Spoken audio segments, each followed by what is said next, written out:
Tonight, the massive security operation in New York City for the NBA Finals. As President Trump is set to watch from the stands, the sprawling operation in and around Madison Square Garden. Secret Service, drones, and tactical teams putting the area on lockdown. Tensions heightened after a mass stabbing just beneath the famed arena as the Knicks are set to face off against the Spurs for Game 3. Flash flood emergency, dozens rescued from their homes as waters quickly rise. People trapped on top of their cars. Plus, urgent evacuations in San Diego as a fast-moving wildfire flares up and threatens hundreds of homes. Los Angeles' mayoral race shakeup, reality star Spencer Pratt slipping to third place. President Trump spreading new baseless claims of election fraud. Why he walked out of his interview with our Kristen Welker. New strikes between Israel and Iran. President Trump working to hold both sides back. The deadly earthquake hitting the Philippines. Buildings crumbling. School children sent scrambling. The search for survivors. Also, the rare earthquake striking off of Cuba, sending shockwaves across Florida and Mexico. Buildings evacuated in Miami. The private jet bursting into a massive fireball, killing the pilots on board. The plane on its way back to pick up a baseball star. Airport security scare. How did a Houston man sneak on board a plane with a fake boarding pass? Fireworks on the freeway. The dramatic blast after a truck carrying fireworks caught fire. And there's good news tonight. The airline going above and beyond to reunite this little boy with his beloved teddy bear. Nightly News starts right now. This is NBC Nightly News with Tom Yamas. And good evening. It is great to be with you tonight. We begin with the tense situation right here in New York as the city prepares to not only host its first NBA Finals game in decades, but also President Trump, who will be in the stands tonight. Security for Game 3 of the Finals between the Knicks and the San Antonio Spurs at the highest levels right now, including, you're seeing it right here, a fortress being built block by block, fencing going up around Madison Square Garden's perimeter. Much of it to protect President Trump, already the target of several assassination attempts. Nerves in the area spiking overnight. A stabbing in Penn Station, located directly underneath MSG, leaving 6 people injured. Victims carried away on stretchers. And now tonight, the presence of the president, a Knicks fan who was invited there by the team's owner, also prompting everything from major street closures to bomb-sniffing dogs, anti-drone tech, and TSA-level security at the gate. All of this just hours before tip-off in one of the most anticipated NBA Finals in recent memory. NBC's Sam Brock is outside the Garden tonight and starts us off. Tonight, mere hours from the Knicks' first NBA Finals home game this century, and following an alarming stabbing attack inside Penn Station, the security footprint is sprawling around MSG, a massive presence at the mecca of basketball. If you are not going to the game, we are asking you to avoid the area around Madison Square Garden tonight. Hundreds of officers, bomb-sniffing dogs, drones, and counter-drone technology all deployed. As longtime Knicks fan President Trump is attending, cranking up already tight conditions even higher. Well, I'll be going to Game 3. I think the Knicks have an amazing team the way they played. President Trump, the target of several assassination attempts. And among the heightened security tonight, fans will not be able to bring any bags inside. All coinciding with a brutal stabbing overnight at Penn Station, which sits right underneath MSG. Police say a man struggling with mental illness stabbed 6 people, including Henry Obadiah, who was slashed in the face. He just had this crazy look in his eyes and like he wanted to kill me. Now the city trying to balance safety with unbridled celebration. The Knicks haven't won a championship since 1973. I'm standing where these mega watch parties have hosted hundreds of thousands of people, except now it's just about 7+ feet of fencing. We got to get out of here hours before the game starts. Can't be here. Nobody can. For those trying to soak in some history, it's both sweet and also historically expensive. The get-in ticket price for Game 3 now sitting around $7,000. There's no chance I was selling these tickets. It's contagious. Like, the energy is insane. Courtside seats for the games at MSG are among the most expensive in sports history. But if you had $80 or $90 or $100,000 to burn, it might look something like this. It's a frenzy, including for the Knicks players. What are you anticipating? The Garden going to be rocking. But Spurs star Victor Wembanyama was seen drawing just a day ago. A little Gramercy Park calm before the hardwood storm. Sam Brock tonight live in the middle of it all outside of MSG. We can see those long lines of Knicks fans right there waiting to get in tonight. Yeah, Tom, the chaos and sirens as well. The guidance from MSG is to get here at least 2 hours early, as you can see. Many of these folks got here earlier than that. This line wraps all the way down the street and around the corner there. There's another one coming from the opposite side. The fans say they don't care how long they have to wait. They're here for the history. Tom? The sound of a secure New York City tonight. All right, Sam, we thank you for that. Tonight, we're also tracking extreme weather. Parts of the Midwest and South are bracing for more dangerous conditions following severe floods this morning that destroyed homes and left people stranded on top of cars. Aaron Gilchrist has the latest. Ferocious storms ripping across Missouri.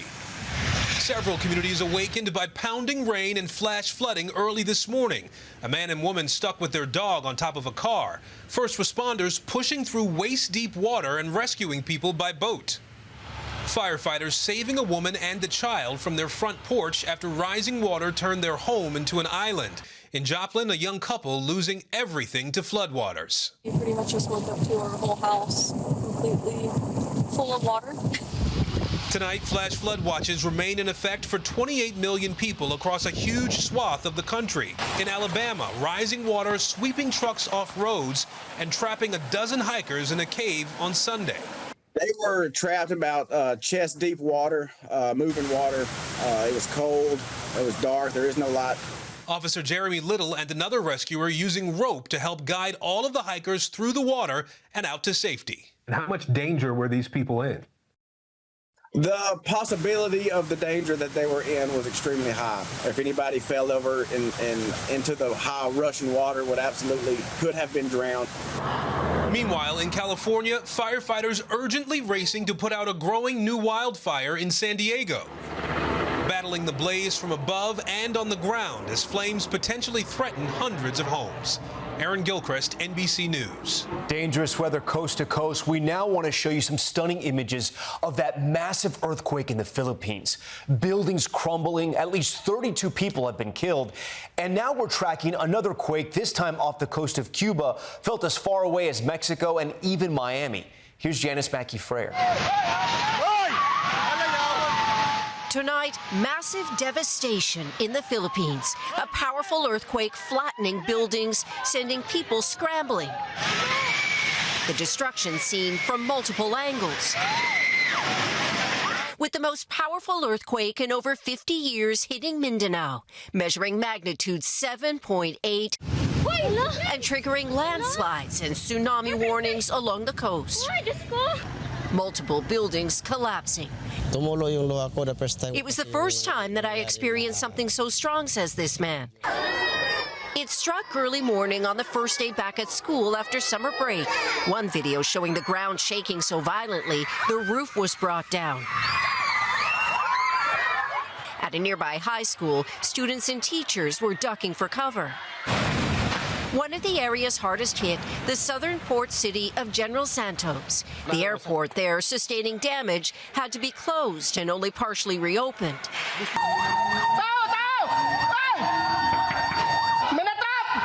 Rescue teams now fanning out to find people trapped or missing. While in Cuba tonight, people evacuating after a magnitude 6.1 earthquake just off the coast, and evacuations at this Mexico resort where tremors were also felt. Janice Mackey-Frayer, NBC News, Beijing. Now to some breaking news in the hotly contested races in California. After days of watching the vote trickle in, there's a big update tonight. Liz Kreutz has the update.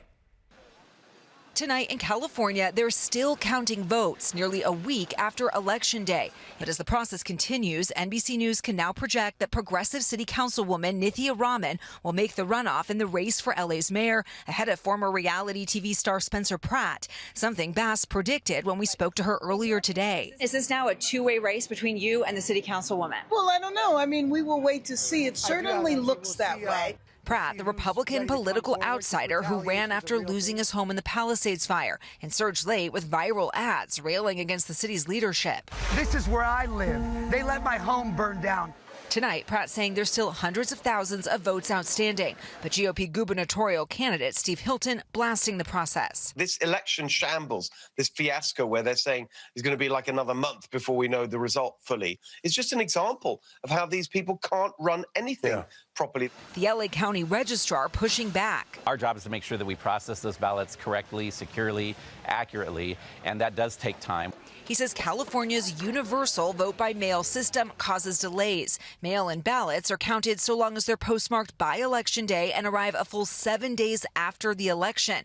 Well, President Trump now raising unsubstantiated claims of voter fraud with NBC's Kristen Welker. Do you think it's appropriate that they have an election and 5 days later they're nowhere close to picking a winner? State and local officials acknowledge they are slow. They're urging. No, they're crooked. After nearly an hour, including delays for rain, the president ending the interview during a back and forth about election integrity. I've sat in the rain with you for an hour, on and off in the rain, and I've given you enough time. You ought to straighten out your press, because you know what? A country can never be great with a dishonest press. We traveled all the way to Wisconsin for this interview. Liz Kreutz joins us now live from LA's Ballot Processing Center. And Liz, we can see right there behind you why this is taking so long. Each one of those mail-in ballots being processed by hand. Yeah, that's right. This is just one of the steps in this very long process. You can see the workers here opening up all of the ballots, and then they make their way over here, Tom, to the highly secure tally room. There is no internet, no unauthorized personnel allowed in there. Officials say part of the delay is that more than 80% of all the ballots processed so far in this race are vote by mail. Tom. More than 80%. Okay, Liz Kreutz for us. Liz, thank you. Also tonight, President Trump working to contain new violence in the Middle East as Iran and Israel traded strikes. The president today saying he's the one calling the shots. Richard Engel is in Jerusalem with the latest. President Trump today tried to pull the Middle East back from the brink of a renewed Middle East war after Iran fired about 30 ballistic missiles at Israel, according to the IDF. Amid the barrage that caused no Israeli casualties, President Trump called on Prime Minister Netanyahu not to respond and risk destroying the ceasefire. Hours later, the Israeli Air Force attacked at least 7 military sites across Iran. Iran's Red Crescent said 12 targets were hit, with no reports of casualties. Today, Iran's military command said its operation. In response, Iran says to Israel's offensive in Lebanon is over, but with a big caveat. Iran says there can be no final deal with Washington until there is a lasting ceasefire in Lebanon, where Israeli troops are fighting the Iranian-backed group Hezbollah.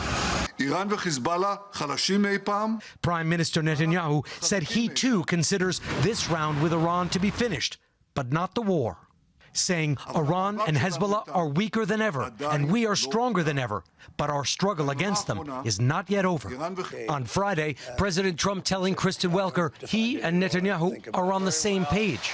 We've been great comrades. We did a very, very big number on a certain country that was nothing but trouble for 47 years. This weekend, Trump telling the Financial Times Netanyahu will have to accept any deal the U.S. negotiates with Iran. Quote, he won't have any choice. I call all the shots. He doesn't call the shots. Richard is live for us in Jerusalem. And Richard, has either side actually pulled back tonight?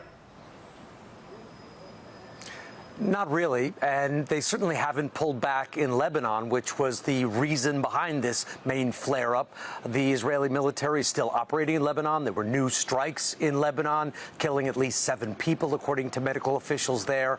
And at this stage, it doesn't seem to be slowing down. So far, the Lebanese president is calling directly on the Israeli government to sit down and negotiate a ceasefire and see if they can work out a deal in Lebanon and potentially in other parts of the region. Richard Engel for us. Richard, we thank you for that. We have some terrifying video of a private plane making an emergency landing and then exploding into a massive fireball in the DR. We're now learning the plane was on its way to pick up a baseball star. George Solis joins us now live. And George, this happened right after takeoff? Yeah, that's right, Tom, just moments after. And this was the horrifying scene on the runway there in the Dominican Republic. Aviation authorities there say the private jet attempted to land, crash, and then exploded into that ball of fire there, killing both of those pilots on board. Now, multiple angles captured this wreck, as well as first responders trying to douse the flames. Authorities there say the jet was really in the air only for a few minutes when the pilots on board declared an in-flight emergency. But what went wrong is still unclear. Now, former MLB star Yadier Molina posting on social media that the jet was actually en route to Texas to pick him and his family to Puerto Rico. Now, Molina also expressing his condolences on social media, calling it all just devastating. And tonight, local authorities there in the DR continue investigating the cause of this violent and tragic wreck. Tom? Terrifying crash there. Okay, George, when we return in 60 seconds tonight, the security breakdown, how a man without a ticket allegedly snuck on a United flight, plus the new images of a search for a missing wife in the Bahamas as the Coast Guard investigates her death, and the out-of-control hot air balloon and the lumberyard workers that helped bring it in. We'll show you. Tonight, the TSA and United are looking into how a stowaway made his way through security and then onto a flight from Houston all the way to Los Angeles, where he was discovered hiding in a plane's bathroom. NBC's Tom Costello is in Houston tonight. In court today, a 25-year-old Houston man whose attorney says purchased a cheap airline ticket online that turned out to be fake. Charging documents say Abdulrahman Oriyami showed up at a TSA checkpoint on May 18th, constantly staring at his phone, telling TSA officers he had difficulty with his boarding pass. The TSA says he presented a valid boarding pass, did go through standard security screening, and did not possess any prohibited items. After getting through security, the suspect then wandered through these concourses here at Houston, C, then E, then D, before waiting for a moment when gate agents appeared distracted so he could slip down the jet bridge. He was discovered hiding in a lavatory as his plane taxied for a flight to L.A. Christina Kesvagian was on board. He was sweaty, jittery, pacing, and looked uncomfortable. The flight delayed for 3 hours. The latest airport security lapse, including Svetlana Dali, convicted multiple times for slipping through security and stowing away on flights to Europe. I think the procedure should be, if you don't have a boarding pass that's working, you go back to the ticket counter and get a boarding pass that works. United is referring all questions to police. The question tonight, why does this continue to be a problem? People getting through security without a boarding pass and then waiting until gate agents are distracted to get onto a plane. Tom? Tom Costello for us. Tom, thank you. We're back in a moment here on Nightly News with the search for that missing American in the Bahamas. The new images just in, and what the Coast Guard is now saying about their search. Plus the explosion on a Tennessee highway that looked like a rehearsal for the Macy's fireworks show. That's next. Welcome back. Today, the Coast Guard announcing it's concluding a search for Lynette Hooker, the American wife who went missing in the Bahamas in April. Officials say the investigation is ongoing and that it took custody of the Hooker's dinghy for further examination. In Oregon, the catch of the day, this out-of-control hot air balloon with people still on board floating above a lumber yard south of Portland. Workers there then grabbing the balloon's rope and working together to guide it back to the ground. The hot air balloon company applauding that teamwork and saying everyone landed safely. And the 4th of July, starting early in Tennessee, a pickup truck carrying a trailer loaded with fireworks. Look at this, igniting on I-75 east of Chattanooga. Drivers that at first were dodging rockets and mortars were treated to bumper-to-bumper traffic and the strangest fireworks show they've likely ever seen. The fire department says no one was injured. It is still unclear why that truck went kaboom. When we come back, reunited, how airline staff went to great lengths to help a little boy find his cherished travel companion. That's next. Finally, there's good news tonight. A special reunion between a little boy and his best friend after the two were unexpectedly separated. Steve Patterson has their story. For 4-year-old Patrick Webb, this is the moment he was waiting for. That's his teddy bear, Bobby, his travel companion and part of the family. But when the Webbs boarded their flight out of Dallas-Fort Worth, Patrick's mother says they realized Bobby was still in the airport and they had to take off without him. We were just kind of sitting there, feeling so sad and down. But back on the ground, American Airlines was already on a mission. They found Bobby in a lounge and gave him an adventure of his own, posing for pictures, meeting the baggage team, and making a few new friends along the way. We got an email that said Bobby had been found, and I was over the moon. But then as I scrolled down the email, there were all these pictures of Bobby on a plane, Bobby at the ticket counter, and I immediately burst into tears. We were just so thankful. And when Patrick finally came home, Bobby was there waiting.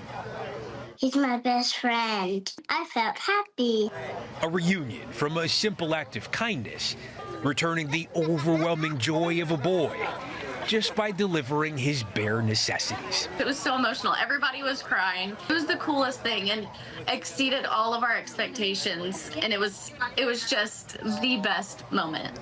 Steve Patterson, NBC News.